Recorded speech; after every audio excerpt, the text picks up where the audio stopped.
Hello friends, जाब 9x में आपका स्वागत है। आज हम लोग पढ़ेंगे हैलो एल्केन का 8वां वीडियो, जिसमें देखिए हम लोग हैलो एल्केन बनाने की विधियां पढ़ रहे थे और उस विधिया में अगला टॉपिक हम लोग पढ़ेंगे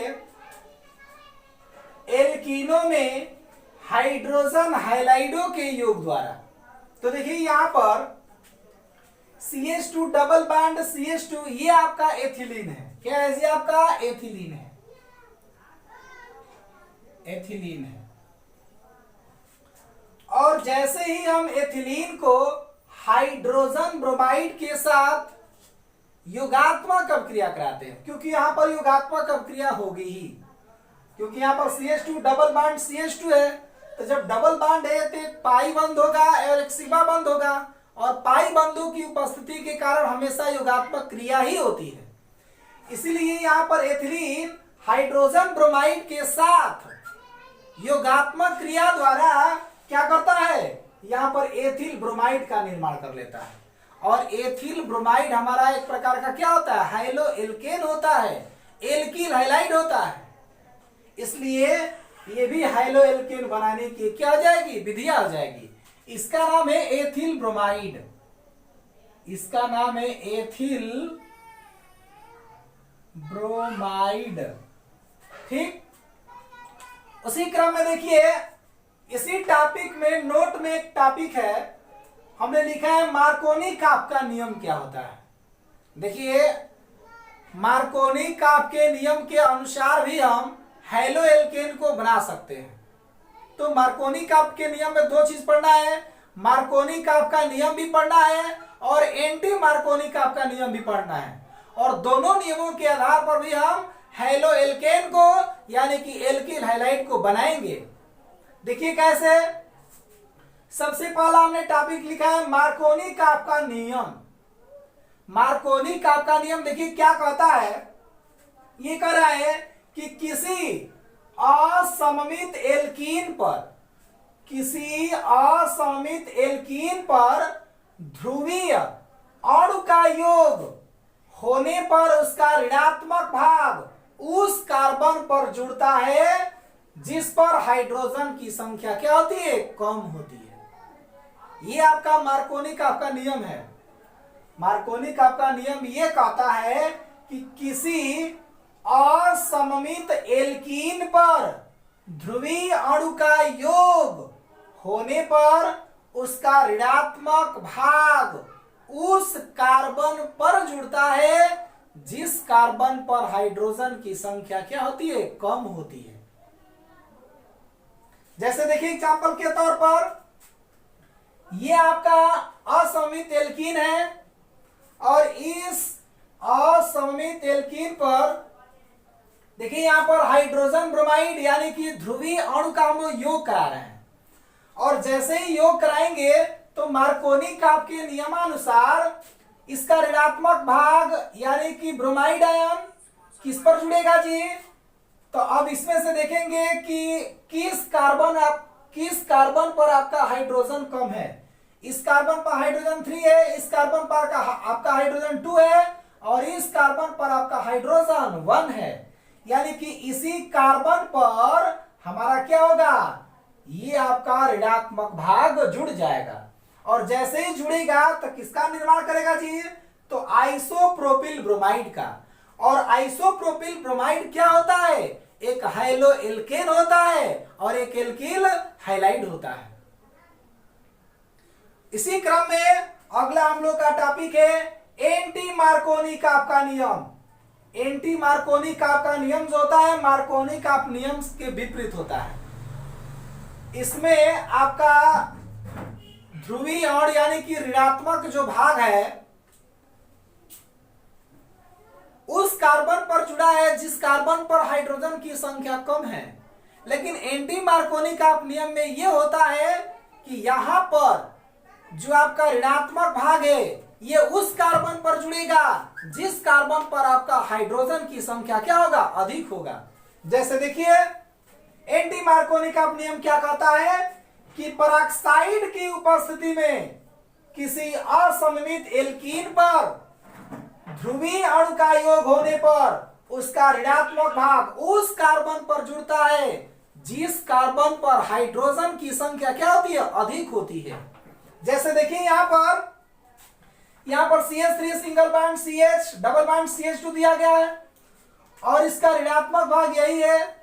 ध्रुवीय अणु का ऋणात्मक भाग क्या है, ये है Br माइनस ब्रोमाइड आयन, और ये ब्रोमाइड आयन उसी कार्बन पर जुड़ेगा जिस कार्बन पर हाइड्रोजन की संख्या हमारी अधिक होगी। जैसे देखिए इस कार्बन पर हाइड्रोजन 3 है, इस कार्बन पर हाइड्रोजन 2 है, और इस कार्बन पर हमारा हाइड्रोजन 1 है, और इस कार्बन पर हमारा हाइड्रोजन 2 है।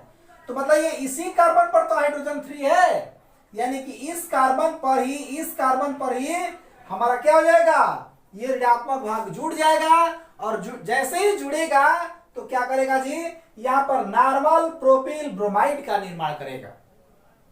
और नॉर्मल प्रोपिल ब्रोमाइड जो होता है ये हमारा हाइलो एल्केन होता है, एल्किल हाइलाइड होता है।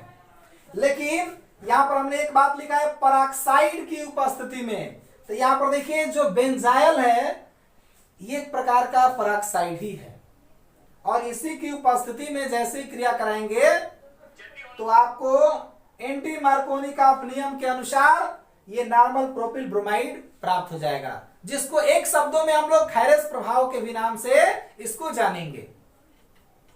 इसी क्रम में देखिए, इसी क्रम में हम लोग का अगला टॉपिक है बनाने की विधियां में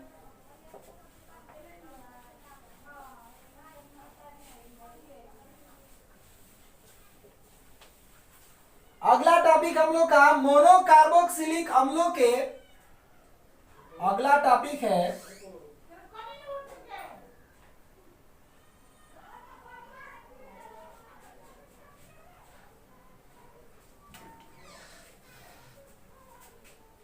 मोनोकार्बोक्सिलिक अम्लों के सिल्वर लवण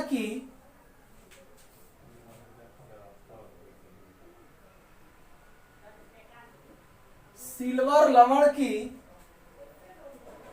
हाइलोजन से अभिक्रिया द्वारा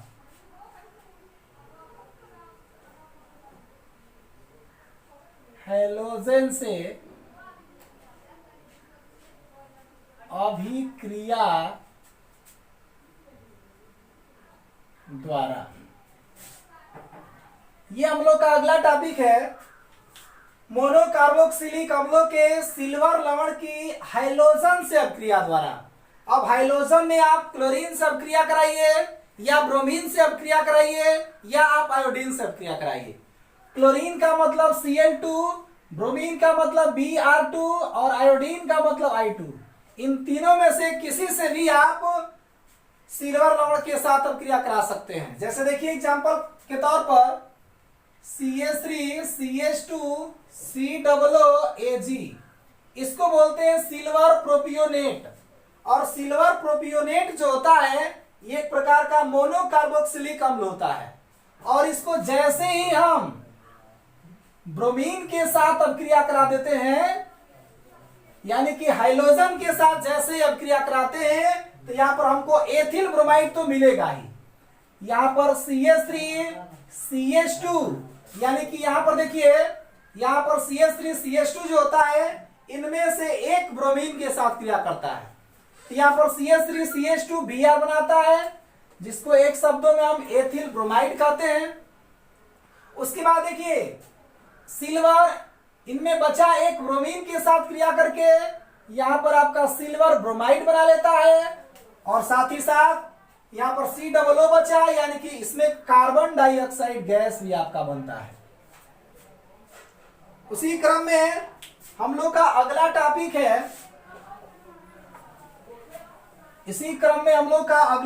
है, हाइलो एल्केन के भौतिक गुण, या इसको आप चाहे तो बोल सकते हैं एल्किल हाइलाइडो के भौतिक गुण।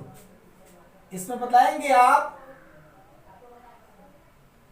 डायरेक्ट हम भौतिक गुण लिख दे रहे हैं, भौतिक गुण। देखिए भौतिक गुण में पहला टॉपिक आपको बताना है, जैसे आपका मेथिल क्लोराइड हो या एथिल क्लोराइड हो, ये गैस होते हैं और इसके जो उच्च सदस्य होते हैं ये आपके क्या होते हैं जी, ये आपके द्रव होते हैं। जैसे आपका मेथिल क्लोराइड हो गया या एथिल क्लोराइड हो गया। मेथिल क्लोराइड और आपके क्या जी, एथिल क्लोराइड, ये आपके गैस होते हैं और इसके उच्च अणु का मतलब ये देखिए CH3 हो, CH2 Cl हो, चाहे CH3 हो, CH2 हो, CH2 Cl हो, तो इसके जो उच्च अणु होते हैं ये आपके द्रव होते हैं। अभी हमने बताया भौतिक गुण में पहला पॉइंट बताएंगे कि एल्किल हाइलाइडों में जो आपके मेथिल क्लोराइड और एथिल क्लोराइड होते हैं ये गैस होते हैं और इसके उच्च अणु जो होते हैं वे आपके द्रव होते हैं। उसी प्रकार से उच्च अणु में ये होगा आपका। उसी प्रकार से आपका दूसरा टॉपिक, इसके दूसरा टॉपिक ये होगा। अब थोड़ा सा ब्रोमाइडो में देख लेते हैं। देखिए यहां पर CH3Br,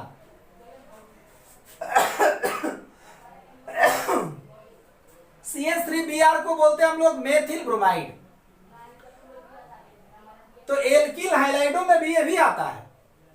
तो आपको बतलाना है कि एल्किल हाइलाइडों में जो आपके मेथिल ब्रोमाइड होते हैं, जो आपके मेथिल ब्रोमाइड होते हैं ये गैस होते हैं, जबकि इसके उच्च सदस्य जो होता है वे आपके द्रव होते हैं। इसी क्रम में आपका तीसरा टॉपिक रहेगा। आपका तीसरा टॉपिक एल्किल हाइलाइडों में जो आपके सभी आयोडाइड होते हैं, जैसे देखिए आपका मेथिल आयोडाइड हो, चाहे आपका एथिल आयोडाइड हो, चाहे आगे और भी आपके यौगिक है, ये सभी आपके द्रव ही होते हैं। सभी आपके क्या होते हैं जी, द्रव होते हैं। उसी प्रकार से देखिए चौथा टॉपिक है भौतिक गुण में। चौथा टॉपिक में बतलाना है आपको कि एल्किल हाइलाइड जल में अविलय होते हैं। जल में अविलय का मतलब ये जल में घुलता नहीं है, बल्कि कार्बनिक विलयकों में आसानी से क्या हो जाता है जी, घुल जाता है। उसी प्रकार से पांचवा टॉपिक में आपको बताना है कि एल्किल हाइलाइड जो होते हैं ये जल से हल्के होते हैं। पांचवा टॉपिक बताओगे भौतिक गुण में कि एल्किल हाइलाइड जल से क्या होते हैं, हल्के होते हैं। उसी प्रकार से छठवां पॉइंट में आपको बतला देना है कि एल्किल ब्रोमाइड और आयोडाइड जल से भारी होते हैं। जो आपके एल्किल ब्रोमाइड होते हैं या एल्किल हाइलाइड होते हैं ये आपके जल से क्या होते हैं जी, भारी होते हैं। धन्यवाद।